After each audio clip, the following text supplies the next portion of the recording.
السلام علیکم ورحمۃ اللہ وبرکاتہ۔ عزیز طالبات، امید ہے آپ خیر و عافیت کے ساتھ ہوں گے۔ آج ہم اپنی کتاب شرح معانی الآثار کا 15واں سبق پڑھیں گے۔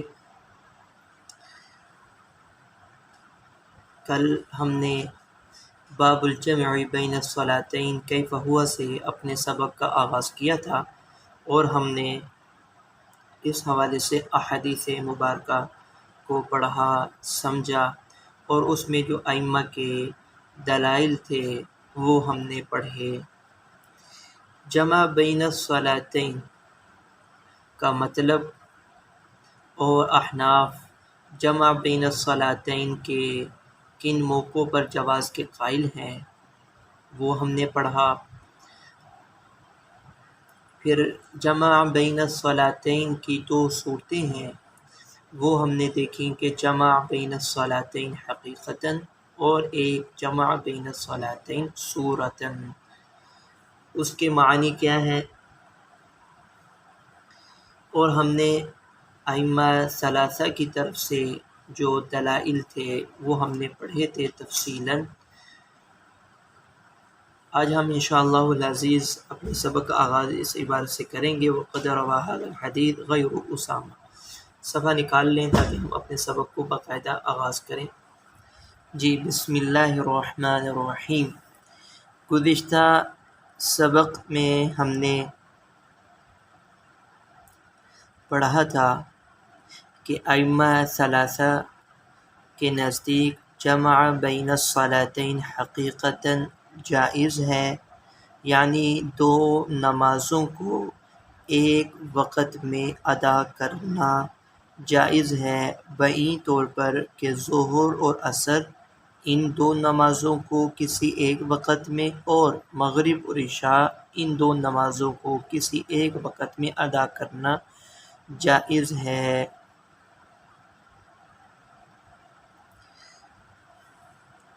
پھر احناف کی طرف سے ہم نے پڑھا وَخَالَفَهُمْ فِي ذَلِكَ آخَرُونَ، اس مسئلے میں دیگر ائمہ نے ان کی مخالفت کی ہے۔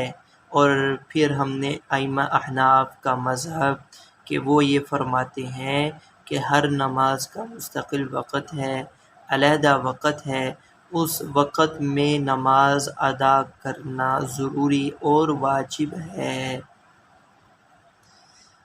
یہاں سے فقال اہل المقالۃ الاولی، یہاں سے جو فریق اول یعنی ائمہ ثلاثہ ہیں ان کا اشکال وہ ذکر کیا ہے علامہ طحاوی نے۔ انہوں نے یہ اشکال کیا جس کا حاصل یہ ہے کہ بعض آثار ایسے بھی ہیں کہ جس میں یہ بات موجود ہے کہ رسول اللہ صلی اللہ علیہ وسلم نے دو نمازوں کو جمع کیا، اور وہ جمع حقیقی ہیں جیسا کہ ہم کہہ رہے ہیں۔ یہ کون کہہ رہا ہے؟ فریق اول یعنی ائمہ ثلاثہ، جو اس بات کے قائل ہیں کہ دو نمازوں کو ایک وقت میں ادا کرنا جائز ہے، یعنی جمع حقیقی جائز ہے۔ تو وہ یہ اشکال کر رہے ہیں کہ بعض آثار ہم نے دیکھے کہ وہ اس جمع حقیقی کی صورت پر دلالت کرتے ہیں جیسے کہ ہم بیان کرتے ہیں۔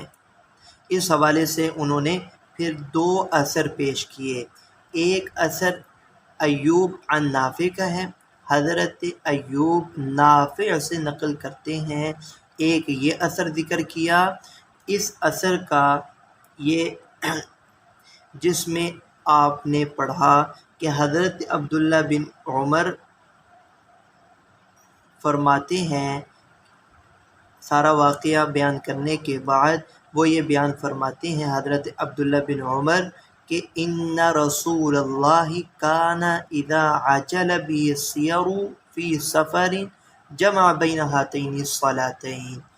کہ جب نبی کریم صلی اللہ علیہ وسلم کو سفر میں جلدی ہوتی آپ 2 نمازوں کو جمع فرما لیا کرتے تھے۔ تو اس سے معلوم ہوا کہ جمع حقیقی جائز ہے۔ ایک یہ اثر ایوب عن نافع سے جو نقل ہے۔ دوسرا اثر انہوں نے اشکال میں جو ذکر کیا تھا وہ یہ تھا عبید اللہ عن نافع سے، جو یہ اثر ہے عبید اللہ عن نافع، حدیث عبید اللہ ہے جس میں حضرت عبداللہ بن عمر کو جب جلدی ہوتی سفر میں تو غیبوبت شفق کے بعد مغرب اور عشاء کو جمع فرما لیتے تھے۔ یہ عبید اللہ عن نافع یہ اثر ہے کہ جس میں ذکر ہے کہ حضرت عبداللہ بن عمر کو جب سفر میں جلدی ہوتی تھی تو مغرب اور عشاء کو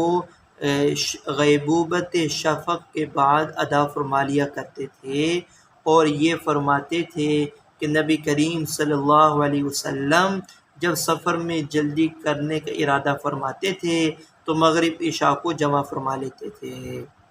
تو یہ فریق اول والے وہ کہتے ہیں ففی ھذا دلیل علی صفت جمعہ صلی اللہ علیہ وسلم کیف کان، یہ 2 آثار یہ دلیل ہیں آپ صلی اللہ علیہ وسلم کے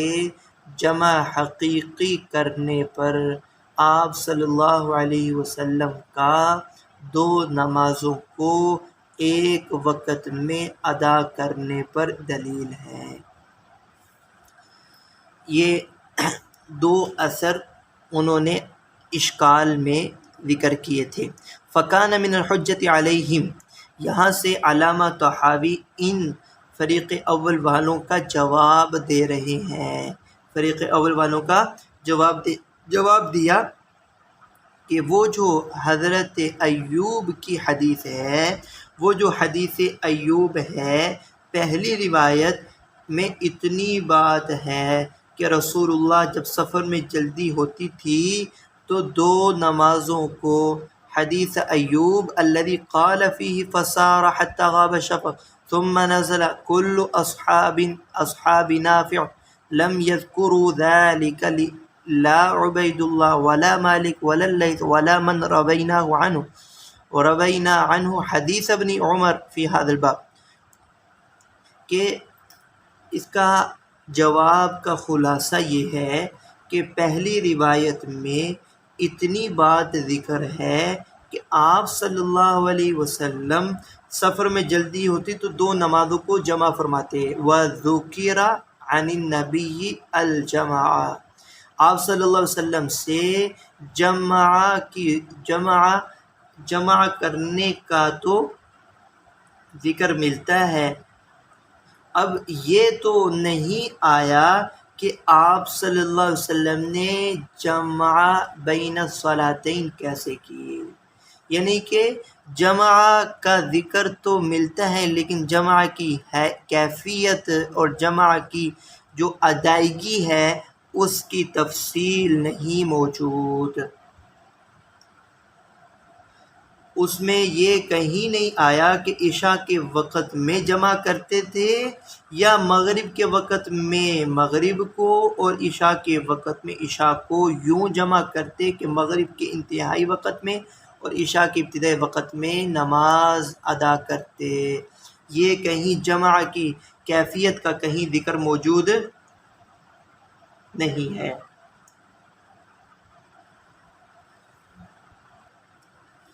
جواب کا حاصل دوبارہ سماعت فرما لیں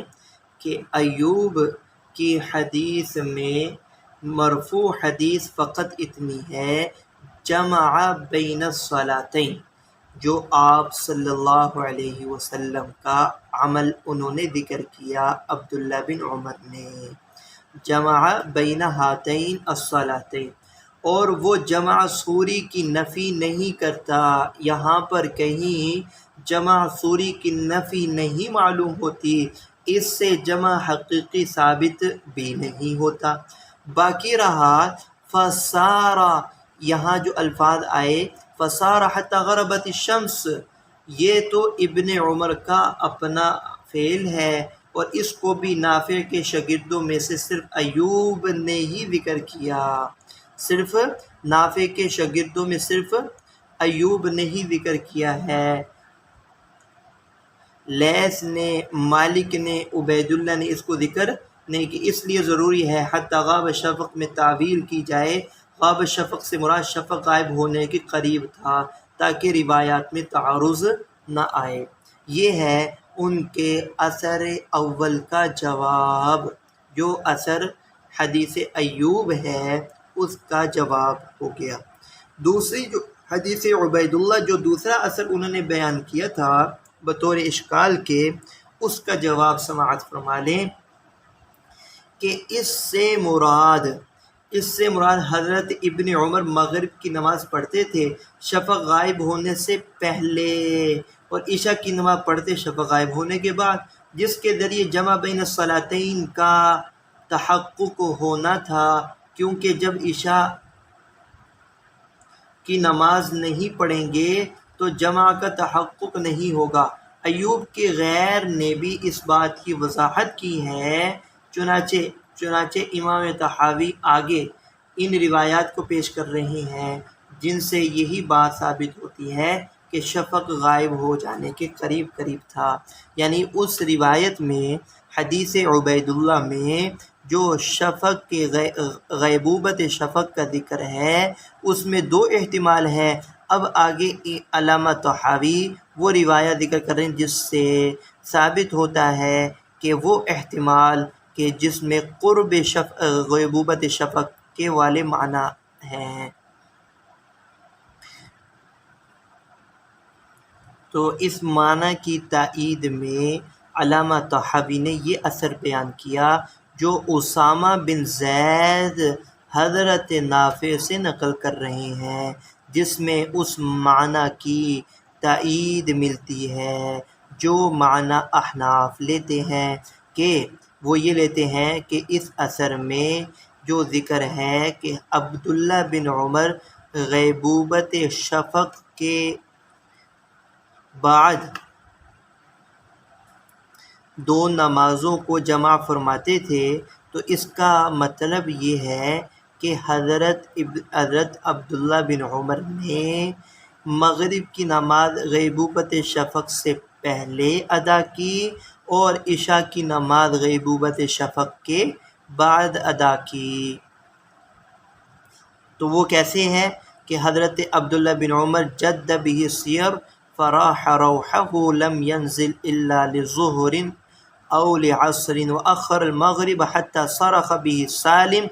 فقال الصلاة فصمت ابن عمر حتى اذا كان عند غیبوبت شفق نزل فجمع بینهما۔ یہاں پر یہ دیکھیں حضرت اسامہ بن زید کے اثر میں یہ الفاظ ملتے ہیں کہ جب غیبوبت شفق کے قریب کا وقت ہوا، یعنی کہ شفق ابیض کے غائب ہو جانے کا وقت قریب تھا، حضرت عبداللہ بن عمر اترے اور حضرت عبداللہ نے مغرب کی نماز غیبوبت شفق سے پہلے اور عشاء کی نماز غیبوبت شفق کے بعد ادا فرمائی۔ تو پھر فرمایا کہ رسول اللہ صلی اللہ علیہ وسلم جب سفر میں جلدی ہوتی تو ایسا ہی کیا کرتے۔ تو اس میں علامہ طحاوی آگے بھی یہ بیان کیا کہ اس حدیث میں یہ وضاحت موجود ہے کہ ابن عمر نے پراؤ ڈالا اور سواری سے اترے غیبوبت شفق سے پہلے مغرب کی نماز ادا کرنے کے لیے پس فاحتمل ان یکون قول نافع، تو یہ نافع کا جو قول ہے، جو عبید اللہ کی حدیث میں نافع کا قول بعد ما غاب الشفق، حدیث ایوب میں جو نافع کا قول آتا بعد ما غاب الشفق، اس میں بھی یہ احتمال ہونا، یہ معنی کا احتمال ہونا، یہ بھی قرین قیاس ہے، اور وہ یہ لیا جائے کہ ان کا بھی ارادہ غیبوبت شفق کے قریب کا تھا، کہ شفق غائب ہو جانے کے قریب تھا، لئلا یتضاد ما روی عنہ فی ذلک، تاکہ جو آپ صلی اللہ علیہ وسلم سے مروی روایات ہیں ان میں تضاد نہ آئے۔ وقد روا هذا الحدیث غیر اسامہ عن نافع کما روا اسامہ. آگے علامہ طحاوی اسی ہی بحث کو یعنی معنی کی تائید میں دیگر روایات ذکر کر رہے ہیں. جو معنی ہم نے لیا، جو محتمل ہم نے لیا، وہ محتمل دیگر روایات سے بھی ثابت ہوتا ہے، اس معنی کی تائید دیگر روایات سے بھی ہوتی ہے. اور اسامہ عن نافع، اسامہ راوی، ان کے علاوہ دیگر روات نے بھی اسی حدیث کو روایت کیا ہے، جیسے کہ اسامہ نے نافع سے نقل کرتے ہوئے روایت کیا ہے. کما حدثنا ربیع المؤذن قال حدثنا بشر بن بکر قال حدثني ابن جابر قال حدثني نافع. اب یہاں پر ابن جابر ہیں جو نافع سے نقل کر رہے ہیں، نافع سے نقل کر رہے ہیں. قال حضرت نافع فرماتے ہیں خرجت مع عبد الله بن عمر وهو يريد ارضا له قال فنزلنا منزلا فاتاه رجل. ہم اترنے پڑاؤ ڈالنے کے قریب تھے کہ اچانک ایک شخص آیا. فقال له، حضرت عبداللہ بن عمر سے وہی بات کہی، ان صفیہ بنت ابی عبید، ابو عبید کی بیٹی صفیہ حضرت عبداللہ بن عمر کی اہلیہ، لما بھی ان کو سخت بخار یا سخت مرض میں مبتلا ہیں، ولا اظن ان تدرکها فخرج مسرعا. تو راوی نافع کہتے ہیں کہ مجھے گمان نہیں تھا کہ عبداللہ ان تدرکها، کہ آپ اپنی بیوی کو حالت حیات میں، زندگی کی حالت میں پا لیں گے، اتنی سخت وہ بیمار تھیں. فخرج مسرعا وهو مع رجل من قریش فسرنا حتى غابت الشفق. تو ہم چلتے رہے یہاں تک کہ سورج غروب ہو گیا. لم يصلي الصلاة، نماز ادا نہیں کی. وكان عهدي بصاحبي وهو محافظ على الصلاة. نافع فرماتے ہیں کہ میں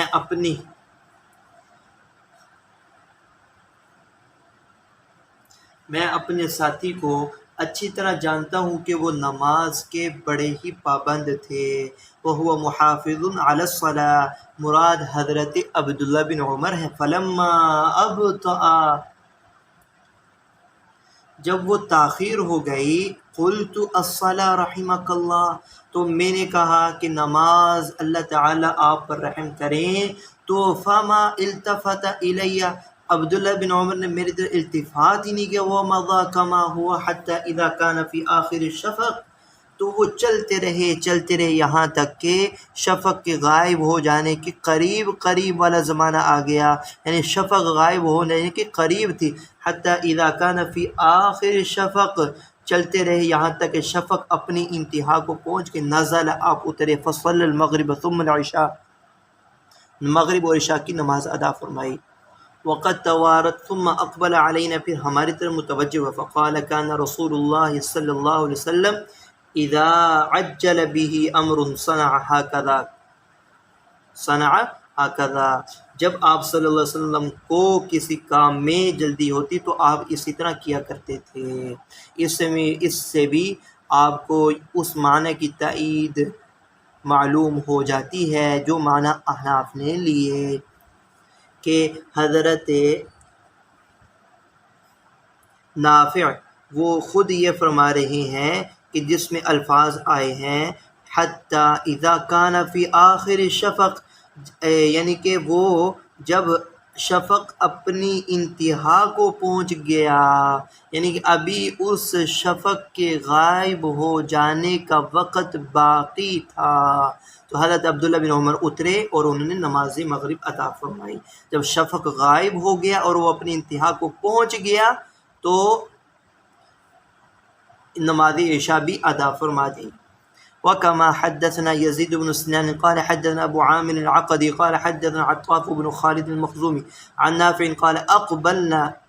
یہ حضرت عطاف بن خالد عن نافع سے نقل ہے، حدیث عطاف بن خالد ہے. عن نافع قال اقبلنا مع ابن عمر حتى اذا كنا ببعض الطريق استصرخ على زوجة بنت ابي عبید. وہی واقعہ ہے کہ حضرت ابو عبید کی بیٹی حضرت صفیہ کی بیماری کی خبر اور اطلاع دی گئی. فراح مسرعا حتى غابت الشمس فنودي بالصلاة فلم ينزل حتى إذا مسى فظننا انه قد نسی، ہم نے گمان کیا کہ عبداللہ بن عمر نماز کے وقت کو بھول گئے. فقلت الصلاة فسكت حتى اذا كاد الشفق ان يغيب. اب یہاں پر بھی دیکھیں کادا کا لفظ آ رہا ہے. کادا یا کادو کا مطلب ہوتا ہے قریب ہونا، شفق غائب ہو جانے کے قریب قریب تھی. نزل فصل المغرب وغاب الشفق فصل العشاء وقال هكذا كنا نفعل مع رسول الله صلی اللہ علیہ وسلم اذا جد بالسير. ہم ایسے ہی کیا کرتے تھے رسول اللہ صلی اللہ علیہ وسلم کے ساتھ جب سفر میں جلدی جانا ہوتا. فکل ہؤلاء، اب علامہ طحاوی فرما رہے ہیں یہ تمام کی تمام مرویات حضرت نافع سے جو تمام کی تمام مرویات ہیں، ان نزول ابن عمر کان قبل ان یغیب الشفق، یہ حضرت عبداللہ بن عمر کا جو اترنا تھا سواری تھے تو غیبوبت شفق سے پہلے ہی تھا. وقد ذکرنا احتمال قول ایوب عن نافع، اور تحقیق ہم حضرت حدیث ایوب میں ایوب کے قول کا یہی احتمال ذکر کر چکے ہیں. حتی اذا غاب شفق، جو حدیث ایوب میں یہ الفاظ آتے ہیں غاب شفق، اس میں یہی احتمال ہے جو ہم نے ذکر کر دیا. انہ یحتمل قرب غیبوبت شفقی، کے احتمال ہے کہ انہ یحتمل قرب غیبوبت شفقی، غیبوبت شفق کے قرب کا احتمال رکھتا ہے. فأولى الأشياء بنا أن تحمل هذه الروايات كلها على الاتفاق لا على التضاد. تو یہاں سے علامہ طحاوی یہ فرما رہے ہیں ہمارے لیے سب سے اولا بات یہ ہے، فأولى الأشياء بنا، ہمارے لیے سب سے اولا بات یہ ہے ان تمام کی تمام روایات کو متفق علیہ بات پر محمول کیا جائے، نہ کہ تضاد پر. تو متفق علیہ بات وہ ہے جو ہم نے محتمل اور مفہوم بیان کیا جس کی تائید دوسری روایات سے بھی ہوتی ہے. اگر ہم وہ معنی لے لیں گے تو پھر تمام روایات میں اتفاق رہے گا. فنجعل ما روي عن ابن عمر ان النزول للمغرب كان بعد ما غاب الشفق انه على قرب غيبوبة الشفق اذ كان قد روي عنه ان النزول ذلك كان قبل غیبوبة الشفق. تو حضرت عبداللہ بن عمر سے جو مروی روایات ہیں تو ہم ان میں حضرت عبداللہ بن عمر کا جو پڑاؤ ڈالنا، سواریوں سے اترنا تھا، اس کو ہم قرار دیں گے کہ وہ اترے تھے غیبوبت شفق سے پہلے، غیبوبت شفق کے قریب قریب. اذ كان قد روي عنه ان نزول ذلك كان قبل غیبوبت الشفق ولو تزاد ذلك لكان حدیث ابن جابر اولاہما. یہاں سے علامہ طحاوی یہ بیان کر رہے ہیں اگر یہ محتمل اور یہ معنی جو ہم بیان کرتے ہیں احناف، اگر وہ معنی ان احادیث کا، حدیث ایوب، حدیث عبیداللہ کا وہ معنی آپ نہ بھی لیں، تب بھی دو احادیث میں جب تضاد آیا، جابر کی حدیث ہے اور دوسری حدیث ایوب، جب ان دونوں احادیث کے درمیان تضاد آ گیا تو پھر ہم وجوہ ترجیح تلاش کرتے ہیں. تب ہمیں جابر کی روایت کو راجح قرار دینا پڑے گا، اور جس سے احناف ہی کے مذہب کی تائید ہوتی ہے. تب بھی حدیث ابن جابر ہی کو راجح قرار دیا جائے گا، تب بھی حدیث ابن جابر کو راجح قرار دیا جائے گا. یہاں سے علامہ طحاوی دوسرے جواب کو بیان کر رہے ہیں جس کا حاصل یہ ہے کہ ہم ایوب اور ابن جابر کی حدیث میں تضاد مانتے ہی نہیں، جو پیچھے ساری ہم نے تفصیل سے پڑھ لیا. اس لیے کہ ایوب کی حدیث میں جو آیا حتی غاب شفق، اس کا معنی یہ ہے شفق غائب ہو جانے کے قریب قریب تھا. اگر تضاد ہم مان لیں، یہاں سے دوسرا جواب، اگر ہم تضاد مان لیں تو ہم کہتے ہیں ابن جابر کی حدیث ہی اولا ہے ایوب کی حدیث سے. کیوں؟ اس لیے کہ ابن جابر کی حدیث میں رسول اللہ صلی اللہ علیہ وسلم کے جمع بین الصلاتین کی کیفیت کا ذکر ہے. اس حدیث ابن جابر میں آپ صلی اللہ علیہ وسلم کی کیفیت جمع بین الصلاتین کا ذکر ہے، جب کہ ایوب کی حدیث میں جمع بین الصلاتین کی کیفیت کا ذکر نہیں ہے، جو ہم نے پڑھ لیا حدیث ابن جابر جو کل کے سبق میں ہم نے پڑھ لیا، کہ جس میں وہ خود فرماتے ہیں کہ میرا گمان یہ تھا آپ نے ظہر کی نماز کو تاخیر کر کے عصر کو جلدی ادا فرمایا اور مغرب کی نماز کو تاخیر کر کے عشاء کو جلدی۔ مطلب یہ ہے کہ جمع صورتن تھا، جمع صوری تھا، جمع حقیقی نہیں تھا۔ تو اگر ہم ان ایوب کی اور ابن جابر کی حدیث میں تضاد مان بھی لیں تب بھی ابن جابر کی حدیث اولا ہے ایوب کی حدیث سے، کیونکہ ابن جابر کی حدیث میں رسول اللہ صلی اللہ علیہ وسلم کے جمع بین الصلاتین کی کیفیت کا ذکر ہے، ایوب کی روایت میں یہ کیفیت کا ذکر نہیں آتا ہے۔ وَلَوْ تَضَادُّ ذَلِكَ لَكَانَ حدیث ابن جابر اولاہما،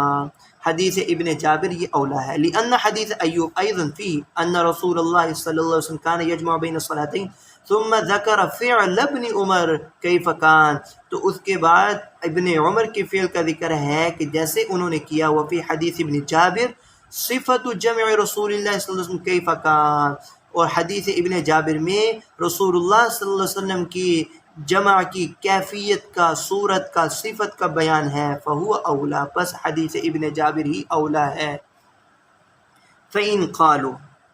یہاں سے فریق اول یعنی ائمہ ثلاثہ کی طرف سے ایک اشکال ہے وہ بیان کر رہے ہیں۔ فَإِن قَالُوا، اگر وہ حضرات یہ کہتے ہیں، فَقَدْ رُوِيَ عَنْ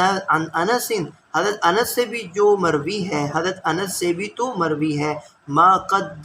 قد فسر الجمع کیف کان، کہ جو روایت انس سے مروی ہے، حضرت انس سے، وہ بھی تو جمع حقیقی کی تفسیر کرتی ہے یا جمع کی کیفیت کو بیان کر رہی ہے۔ فَذَكَرُوا فِي ذَلِكَ مَا حَدَّثَنَا، تو اس حوالے سے وہ حدیث انس کو یوں بیان کرتے ہیں، ما حدثنا یونس قال اخبرنا ابن وهب قال اخبرني جابر بن اسماعیل عن عقیل بن خالد عن ابن شهاب عن انس بن مالك مثله، یعنی ان رسول اللہ صلی اللہ علیہ وسلم كان اذا عجل بالسير يوما جمع بين الظهر والعصر واذا اراد سفر ليلة، جب آپ رات کو سفر کرنے کا ارادہ فرماتے، جمع بین المغرب والعشاء یؤخر الظہر الى اول وقت العصر، تو یہاں میں دیکھیں یؤخر الظہر، ظہر کی نماز کو مؤخر کرتے تھے، الى اول وقت العصر، وقت عصر کی نماز کے اول وقت تک ظہر کو مؤخر کرتے، فیجمع بینہما ویؤخر المغرب حتی یجمع بینہا وبین العشاء حتی یغیب الشفق۔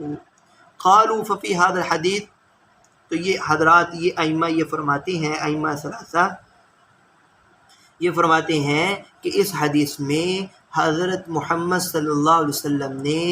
عصر کے وقت میں ہی ظہر اور عصر کی نمازوں کو ادا فرمایا، کہ اس حدیث انس میں تو جمع بین الصلاتین کی کیفیت کا ذکر ہے اور وہ جمع حقیقی ہے، جمع حقیقی ہے، وَأَنَّ جَمْعَ بَيْنَهُمَا كَانَ كَذَلِكَ، اور ان دونوں نمازوں کو جمع کرنا ایسا ہی ہے جیسا کہ ہم بیان کر رہے ہیں۔ فَكَانَ مِنْ حُجَّةِ عَلِمْ لِأَهْلِ الْمَقَالَةِ الْأُولَى، یہاں سے علامہ طحاوی فریق اول کو جواب دے رہے ہیں، فریق اول کو ان کے اشکال کا جواب دے رہے ہیں۔ فریق اول یعنی کہ پہلے قول والوں کے لیے ان کے خلاف حجت اور دلیل، ان هذا الحدیث، کہ یہ حدیث قد یحتمل ما ذکرنا، جو ہم نے بیان کی اس کا بھی احتمال رکھتی ہے۔ یہ حدیث جو آپ بیان کر رہے ہیں، جو ہم معنی، جو ہم مذہب بیان کر رہے ہیں، اس معنی اور مذہب کی بھی تائید کرتی ہے، اس مذہب کی بھی کا بھی احتمال رکھتی ہے۔ وقد يحتمل ان يكون صفة الجمع من كلام الظهر لا عن النبي صلی اللہ علیہ وسلم، کہ یہ احتمال ہے کہ یہ جمع کی جو صفت ہے یہ ظہری کا کلام ہو، آپ صلی اللہ علیہ وسلم کا کلام نہ ہو، یہ کس کا کلام ہو؟ ظہری کا کلام ہو، آپ صلی اللہ علیہ وسلم کا کلام نہ ہو۔ اس حدیث میں حضرت انس سے جو روایت لے رہے ہیں ابن شہاب، انہی کا پورا نام ابن شہاب زہری ہے، انہی کا پورا نام ابن شہاب زہری ہے، تو اس کا جواب کا حاصل سماعت فرما لیں کہ جو روایت آپ نے بیان کی اس کے اندر جمع حقیقی کا احتمال ہے، لیکن جمع حقیقی کا احتمال ہے، لیکن آپ صلی اللہ علیہ وسلم سے جمع حقیقی پر صراحت موجود نہیں ملتی، جیسا کہ آپ صلی اللہ علیہ وسلم سے جمع صوری وہ صراحتاً منقول ہے۔ باقی یہ حدیث صریح اس وجہ سے جمع حقیقی کے حوالے سے صریح اس وجہ سے نہیں ہے کہ امام زہری کی عادت یہ تھی کہ وہ اپنی تفسیر کو حدیث کے اندر ملا دیتے تھے، یعنی ادراج کرتے تھے، جیسے یہ گمان ہوتا تھا کہ یہ حدیث کے ہی الفاظ ہیں تو ہو سکتا ہے یؤخر الظہر الی اول وقت العصر حدیث کا حصہ نہ ہو بلکہ ابن شہاب زہری کی طرف سے تفسیر ہو، اس لیے فریق مخالف کا اس سے استدلال کرنا درست نہیں ہے۔ یہ ایک جواب دیا، اس کو دیکھ لیں پہلے۔ وقد يحتمل ان يكون صفت الجمع من کلام الزہری، ابن شہاب زہری کا کلام ہو، لا علی النبی عن النبی لأنه قد كان كثيرا ما يفعل هذا، اس لیے کہ ابن شہاب زہری اکثر ایسے کیا کرتے ہیں۔ هذا يصل الحدیث بکلام، حدیث کے اپنے کلام کو ملا دیتا ہے، حتی یتوہم ان ذلك فی الحدیث اعتماع، یہ وہم ہونے لگتا ہے کہ شاید یہ بھی الفاظ حدیث ہی ہیں۔ وقد يحتمل، دوسرا جواب، اگر یہ بات تسلیم بھی کر لیں کہ یہ حدیث انس کا حصہ ہیں تو پھر فریق اول کا اس سے استدلال کرنا اس لیے ٹھیک نہیں کہ اس کے معارض اور احادیث موجود ہیں۔ وقد يحتمل ان يكون قوله الى اول وقت العصر الى قرب اول وقت العصر فان كان معناه بعض ما صرفنا إليه مما لا يجب معه أن يكون صلى في وقت العصر فلا حجة في هذا الحديث للذي يقول أنه صلى في وقت العصر، وإن كان أصل الحديث على أنه صلى في وقت العصر فكان ذلك هو جمعه بينهما، فإنه قد خالفه في ذلك عبد الله بن عمر فيما رويناه عنه عن النبي صلى الله عليه وسلم، وخالفته في ذلك عائشة رضي الله عنها أيضا۔ فَإِنْ كَانَ مَعْنَاهُ، یہاں سے دوسرے جواب کو بیان کر رہے ہیں۔ دوسرا جواب جو ابھی میں نے دیا کہ اگر ہم یہ بات تسلیم بھی کر لیں کہ حدیث انس، یہ الفاظ حدیث انس کا حصہ ہیں، تو بھی فریق اول کا اس سے استدلال کرنا ٹھیک اس لیے نہیں کہ اس کے معارض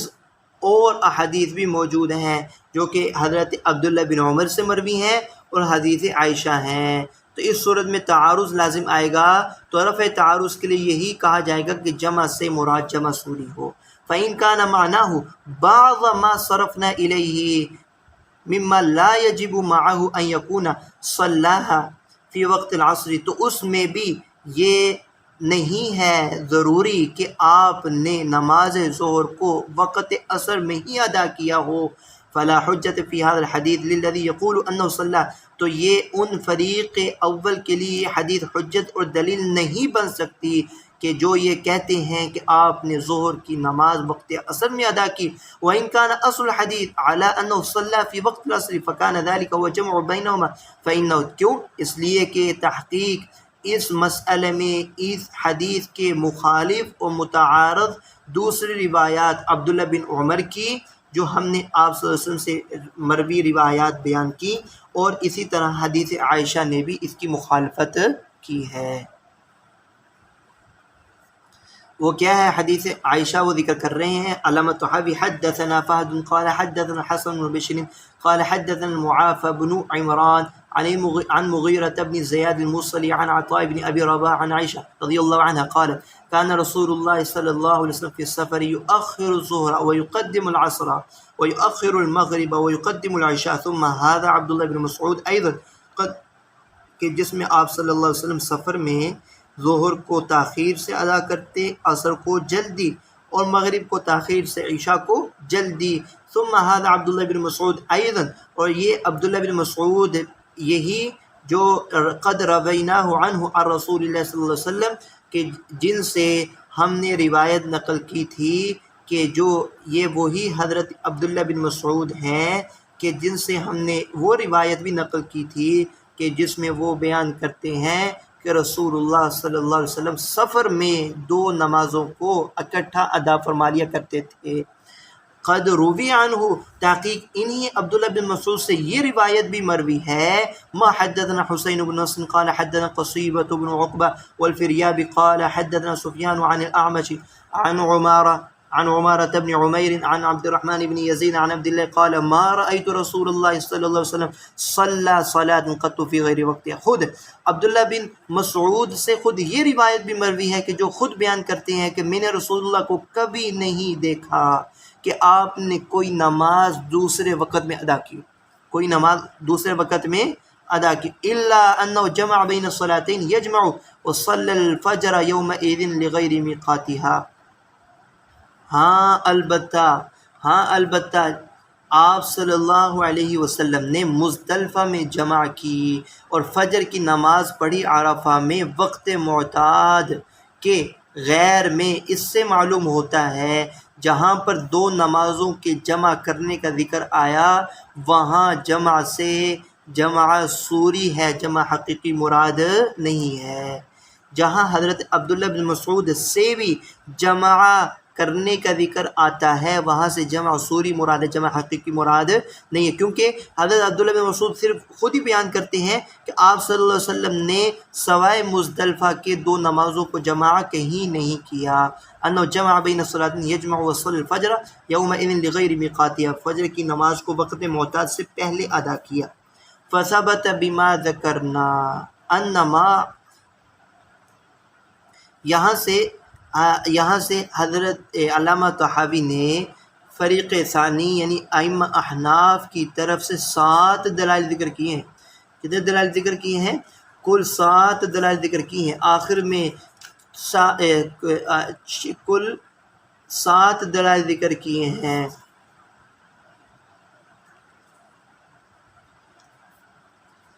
نظر طحاوی بھی عقلی دلائل بھی بیان کیے اور احادیث متواترہ سے بھی ثابت کیا کہ جہاں جمع بین الصلاتین کا ذکر آتا ہے وہاں سے جمع حقیقی مراد نہیں۔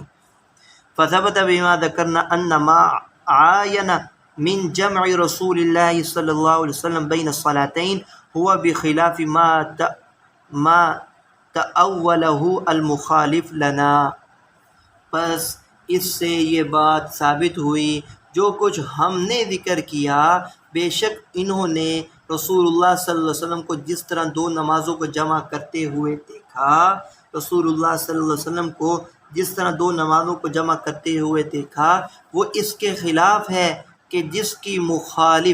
فریق مخالف نے تعویل کی، جو فریق مخالف نے تعویل کی اس کے خلاف ہی ہے اور وہ معنی ہے جو ہم نے بیان کیا۔ فهذا حكم هذا الباب من طريق تصحيح معاني الآثار المروية في جمع رسول الله صلی اللہ علیہ وسلم بین الصلاتین۔ پس یہ باب مروی روایات کے سلسلے میں تصحیح معانی کے اعتبار سے ہے رسول اللہ صلی اللہ علیہ وسلم کی دو نمازیں جمع کرنے کے بارے میں۔ وقد ذکر فيها ان رسول اللہ صلی اللہ علیہ وسلم جمع بین الصلاتین فی الحضر فی غیر خوف بینہما فی السفر فيجوز لأحد في الحضر لا في حال خوف ولا عل أن يؤخر الظهر إلى قرب تغیر الشمس ثم يصلي۔ اور تحقیق اس میں یہ بھی ذکر کیا گیا کہ رسول اللہ صلی اللہ علیہ وسلم نے حضر میں، حالت قیام میں، اقامت کی حالت میں بھی آپ نے بغیر کسی خوف کے دو نمازوں کو جمع فرمایا، جیسا کہ سفر میں ان دونوں کو جمع کیا۔ پس کسی ایک کے لیے یہ بات جائز ہی نہیں ہے، یا لا یجوز لأحد، کسی امام کے لیے یہ بات جائز ہی نہیں ہے کہ حضر میں بغیر کسی خوف اور عذر کے وہ دو نمازوں کو یوں جمع کرے کہ ظہر کو تغیر شمس کے بعد ادا کرے، جب حالت قیام میں تاخیر ظہر کہ کوئی قائل نہیں اور حالت قیام میں بلا خوف اور بغیر کسی عذر کے دو نمازوں کو اکٹھا ادا کرنے کا کوئی امام قائل نہیں اور کسی امام کے نزدیک جائز نہیں، جبکہ اس باب میں وہ روایات بھی آئی ہیں کہ جس میں آپ صلی اللہ علیہ وسلم نے حالت حضر میں دو نمازیں جمع کیں، تو لا محالہ ان کو وہ معنی اور وہ تعویل کرنا پڑے گی جو ہم تعویل کر رہے ہیں جمع بین الصلاتین کی، کہ جمع بین الصلاتین میں جہاں ذکر آتا ہے وہاں جمع صوری مراد ہے، جمع حقیقی مراد نہیں۔ وقد قال رسول اللہ صلی اللہ علیہ وسلم فی التفریط فی الصلاۃ ما حدثنا، یعنی کہ کوتاہی کے بارے میں آپ صلی اللہ علیہ وسلم کا یہ فرمان ہے۔ ما حدثنا ابو بکر قال حدثنا ابو داود قال حدثنا سلیمان بن المغیرہ عن ثابت عن عبد الله بن رباح عن ابی قتادہ قال قال رسول اللہ صلی اللہ علیہ وسلم ليس في النوم تفریط انما التفریط في اليقظة بأن يؤخر صلاة الى وقت صلاة اخرى، کہ آپ نے فرمایا کہ نیند آ جانے کی صورت میں کوئی کوتاہی نہیں ہے، یعنی کوتاہی شمار نہیں ہوگی، کوتاہی حالت بیداری میں ہوگی کہ وہ نماز کو دوسرے نماز کے وقت تک مؤخر کر دے، یہ کوتاہی شمار ہوگی۔ فأخبر صلی اللہ علیہ وسلم ان تاخیر الصلاة الى وقت الذي بعدها تفریط، آپ نے یہ خبر دی ہے کہ نماز کو دوسری نماز کے وقت تک تاخیر کرنا یہ کوتاہی ہے۔ وقد كان قوله ذلك وهو مسافر فدل ذلك انه اراد به المسافر والمقیم، آپ صلی اللہ علیہ وسلم کا اس ارشاد سے مراد اور ارادہ وہ دونوں ہیں، مسافر بھی ہے مقیم بھی ہے۔ فلما كان مؤخر الصلاة الى وقت التي بعدها مفرطا فاستحال ان يكون رسول اللہ صلی اللہ علیہ وسلم جمع بین الصلاتین، کہ یہ محال ہے کہ آپ صلی اللہ علیہ وسلم اس طرح نماز میں کوتاہی کرنے والے ہوں، بما کان بھی مفرط، ولکنہ، اگر ہم وہ معنی لیتے ہیں کہ جو ائمہ ثلاثہ اور فریق اول والے لیتے ہیں تو پھر تو اس حدیث کی روشنی میں آپ صلی اللہ علیہ وسلم بذات خود کوتاہی کرنے والے ہوں گے۔ ولکنہ، لیکن جمع بینہما بخلاف ذلك فصلى كل صلاة منهما في وقتها، اس کے یہ آپ صلی اللہ علیہ وسلم نے دو نمازوں کو اس کے برخلاف ادا کیا، یوں کہ ہر نماز کو اس کے وقت میں ہی ادا کیا۔ وهذا ابن عباس قد روي عنه عن رسول الله صلى الله عليه وسلم انه جمع بين الصلاتين، ثم قد قال ما حدثنا ابو بكر قال حدثنا ابو داود قال حدثنا سفيان بن عيينة عن ليث عن طاووس عن ابن عباس قال لا يفوت صلاة حتى يجيء وقت الاخرى، حضرت عبداللہ بن عباس خود فرماتے ہیں کہ کوئی نماز اس وقت تک فوت نہیں ہوتی جب تک دوسری نماز کا وقت آ نہ جائے۔ فأخبر ابن عباس ان مجيء وقت الصلاة بعد الصلاة التي قبلها فوت لها، کہ ایک نماز کا وقت دوسری نماز کے وقت آ جانے کے بعد فوت ہو جاتا ہے، وقت فوت ہو دوسری نماز کا وقت آ جانے کے بعد فوت ہو جاتا ہے۔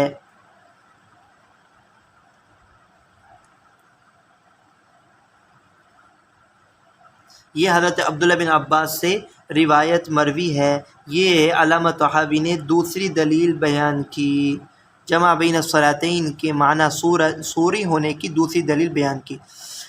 فثبت بذلك ان ما عمله من جمع رسول الله صلی اللہ علیہ وسلم بین الصلاتین كان بخلاف الصلاة احداهما في وقت الاخرى۔ وقد قال ابو ہریرہ، یہ حضرت ابو ہریرہ رضی اللہ تعالیٰ عنہ کا اثر یہ بیان کر رہے ہیں۔ ایضا مثل ذلك وبی قال حدثنا ابو بکر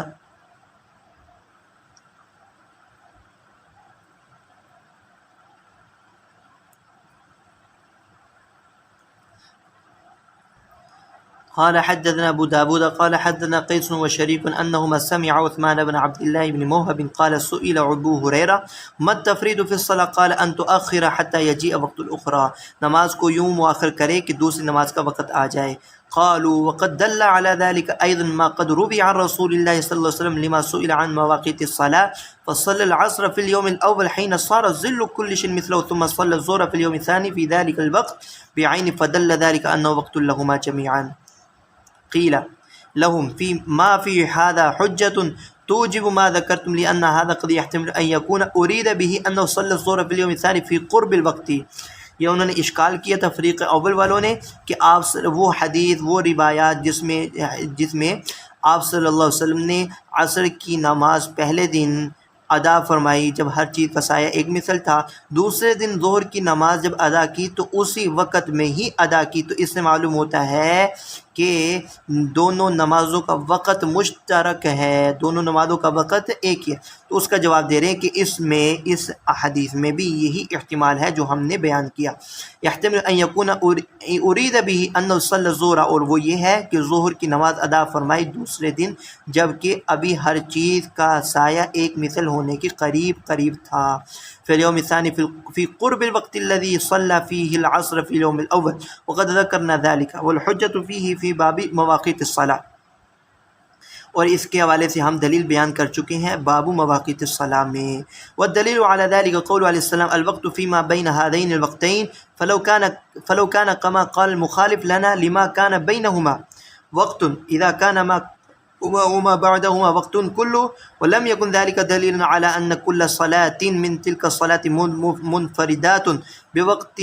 غیر وقت غیرها من سائر الصلوات۔ یہ بھی اشکال انہوں نے دیا فریق مخالف کی طرف سے اشکال، وحجت اخرى والدلیل علی ذلك سے اشکال نہیں ہے، بلکہ یہاں سے امام طحاوی نے اس بات پر دلیل دی ہے کہ ان کے درمیان وقت مشترک نہیں ہے، ہر نماز کا وقت الگ الگ ہے۔ آپ صلی اللہ علیہ وسلم نے پہلے دن ہر نماز وقت اول میں اور دوسرے دن ہر نماز کو وقت اخیر میں پڑھا، پھر فرمایا الوقت ما بین ہذین الوقت، پھر آپ صلی اللہ علیہ وسلم نے فرمایا الوقت فی ما بین ہذین الوقتین۔ اگر ان میں اشتراک ہوتا تو پھر آپ کا یہ ارشاد ٹھیک نہ ہوتا۔ تو اس سے بھی معلوم ہوا کہ دوسرے دن آپ نے ظہر کی نماز آخری وقت میں پڑھی، اس سے یہ مراد ہے کہ اس کے یعنی کہ ہر چیز کا سایہ ایک مثل ہونے کے قریب تھا۔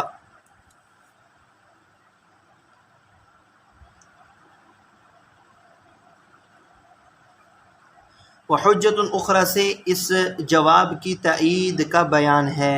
تائید جواب کی یہ ہے، حضرت عبداللہ بن عباس، ابو ہریرہ، یہ دونوں حدیث امامت جبرائیل کے راوی ہیں، لیکن دونوں نے تفرید فی الصلاۃ کے بارے میں فرمایا کہ تفرید فی الصلاۃ یہی ہے کہ نماز کو چھوڑ دینا یہاں تک کہ اس کے بعد جو وقت ہے اس میں نماز پڑھنا۔ اگر اس حدیث میں اشتراک ثابت ہو رہا تھا تو پھر آپ یہ بات نہ کہتے۔ یہ دونوں حضرات عبداللہ بن عباس اور ابو ہریرہ یہی حدیث امامت جبرائیل کو نقل کرنے والے ہیں۔ وحجت اخرى ان عبداللہ بن عباس و ابا ہریرہ قد رویا ذلك عن النبي صلی اللہ علیہ وسلم في مواقيت الصلاة ثم قالهما في التفريط في الصلاة أنه ترك حتى يدخل وقت التي بعدها، فثبت بذلك أن وقت كل صلاة من الصلاة خلاف وقت الصلاة التي بعدها۔ تو اس سے یہ بات ثابت ہوتی ہے کہ ہر نماز کا وقت وہ اس سے پہلی والی نماز کے وقت کے مخالف ہے،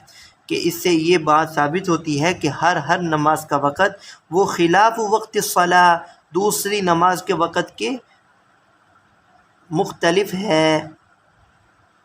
وہ نماز جو اس کے بعد آئے گی۔ فہذا وجہ هذا الباب من طریق تصحیح معانی الآثار واما وجہ ذلك من طریق النظر۔ یہاں سے دلیل نظر بیان کر رہے ہیں، نظر طحاوی بیان کر رہے ہیں، عقلی دلیل بیان کر رہے ہیں، قیاس کر رہے ہیں۔ فإنا قد رأينا اجمع ان صلاة الصبح، اور اس دلیل کا خلاصہ یہ ہے کہ ہم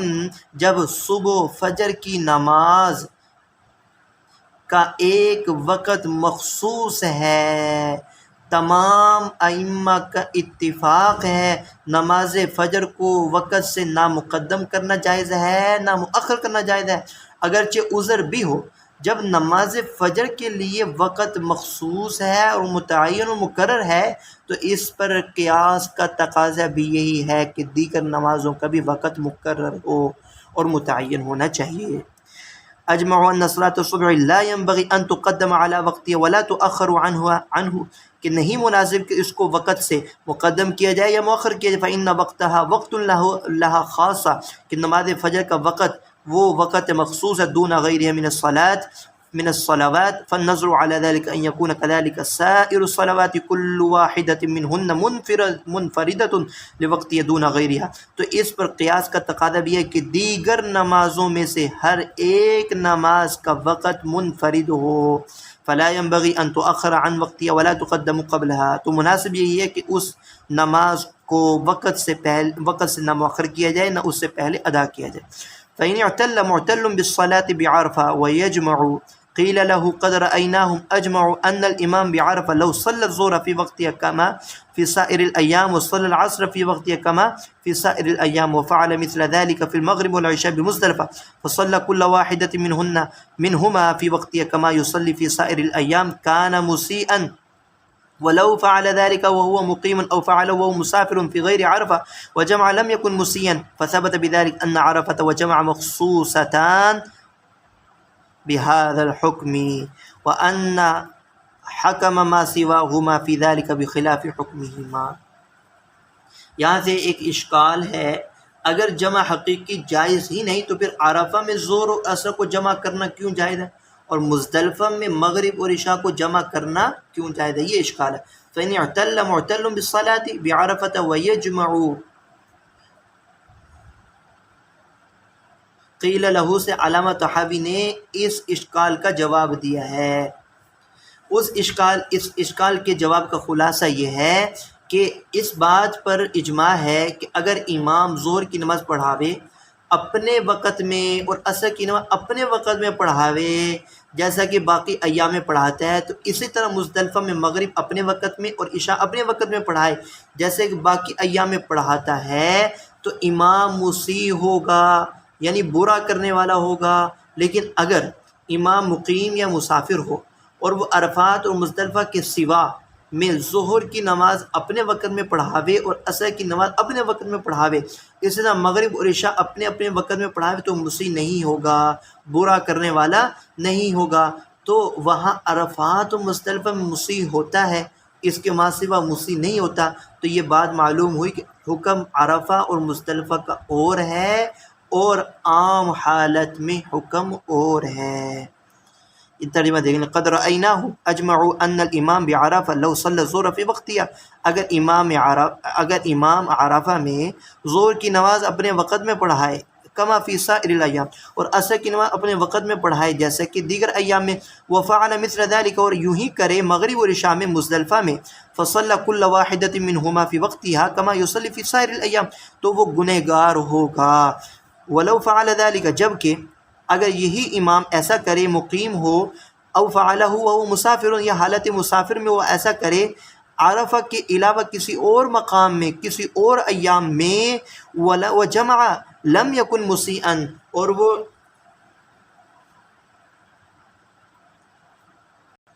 جمع بھی نہ کرے تو لم یکن مسیئا، تو وہ گناہ گار نہیں. فثبت بذلك ان عرفہ وجمع، کہ عرفہ اور مزدلفہ مخصوصتان بہذا الحکم، مخصوص حکم ہے، وان حکم ما سواهما في ذلك بخلاف حکمها. فثبت بما ذكرنا ان ما رويناه عن رسول الله صلی اللہ علیہ وسلم من الجمع بين الصلاتين انه تاخير الاولى وتعجيل الاخرى. تو اس سے تمام کی تمام احادیث سے جو مروی ہیں ثابت ہوئی بات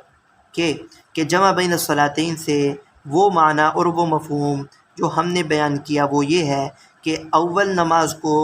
تاخیر کر کے اور آخر نماز کو جلدی پڑھنا. وَكَذَلِكَ كَانَ أَصْحَابُ رسول اللہ صلی اللہ علیہ وسلم من بعده يجمعون بينهما، اور آثار صحابہ سے بھی یہ بات ملتی ہے کہ اصحاب بھی ایسا ہی کیا کرتے تھے. اور وہ یہاں سے علامہ طحاوی یعنی کہ صحابہ کی عمل سے ثابت کر رہے ہیں اور راجح قرار دے رہے ہیں فریق ثانی کے مذہب کو، راجح قرار دے رہے ہیں اور ان کی تائید میں صحابہ کے آثار بیان کر رہے ہیں. وبی قال حدثنا محمد بن النعمان الثقفي قال حدثنا يحيى بن يحيى قال حدثنا ابو خيثمة عن عاصم الاحول عن ابي عثمان قال وفدت انا وسعد بن مالك ونحن نبادر للحج فكنا نجمع بين الظهر والعصر نقدم من هذا ونؤخر من هذه ونجمع بين المغرب والعشاء نقدم من هذه ونؤخر من هذه حتى قدمنا مكة، یہاں تک ہم مکہ پہنچ گئے. وبی قال حدثنا فهد بن سليمان قال حدثنا عبد الله بن محمد النفيلي قال حدثنا زهير بن معاوية قال حدثنا ابو اسحاق قال سمعت عبد الرحمن بن يزيد يقول صحبت عبد الله بن مسعود في حجة فكان يؤخر الظهر ويعجل العصر ويؤخر المغرب ويعجل العشاء ويسفر بصلاة الغداة. وجميع ما ذهبنا إليه في هذا الباب من كيفية الجمع بين الصلاتين قول أبي حنيفة وأبي يوسف ومحمد رحمهم الله. یہ ائمہ احناف کا قول اور مذہب ہے جو ہم نے بیان کیا. وآخر دعوانا الحمد للہ رب العالمین. السلام علیکم ورحمۃ اللہ۔